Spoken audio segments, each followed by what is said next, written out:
መድኃኒታችን ኢየሱስ ክርስቶስ ያደረገው ታምር ይህ ነው።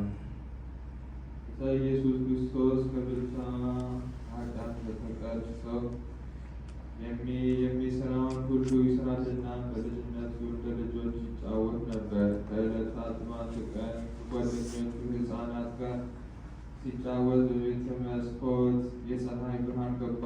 አማኑኤል የተባለ ጌታም በእግረ ፀሐዩ ላይ ወጥቶ ተቀመጠ። ከእሱም ጋር የነበሩ ሕፃናት ጌታ ኢየሱስ ከፀሐዩ ጨረር ላይ እየተመላለሰ ሲጫወት ባዩ ጊዜ ከቤቱ ጣራ ላይ ወጥተው ከፀሐዩ ጨረር ላይ ዘለን እንቆማለን እያሉ ወድቀው እነሱ 7 ከሚሆኑት ሞቱ።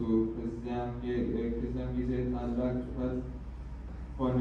የልጆቹም አባትና እናት እየጮሁ ሄደው እናቱ ማርያምን ይዘው ልጅሽ በምን ጥበብ ነው ከፀሐይ ጮራ እግረ ፀሐይ ላይ የሚቀመጠው? የእኛ ልጆች እሱን አይተው ወድቀው ሞቷልና አሏት።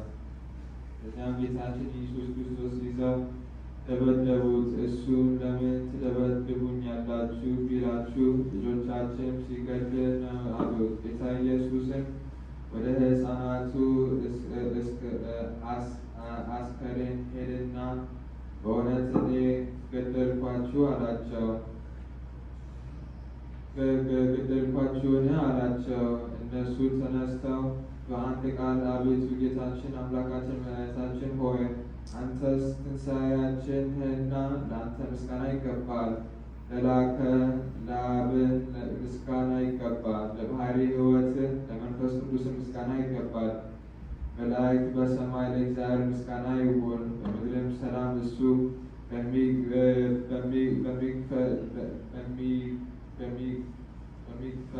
በሚፈቅደው ለሰው ልጅ ነፃነት ተሰጥቶታል እያሉ ሲያመሰግኑ ሰምተናልና አሉ። የሕፃናቱ ወላጆች ሰምተው ተገልጸ እናየው ዘንድ ነቢያት የተናገሩልንን በማለት ሰገዱለት። ይህንም ብለው ወደየቤታቸው ሄዱ። ይቅርታ ቸርነቱ ለዘላለሙ ይደረግልን።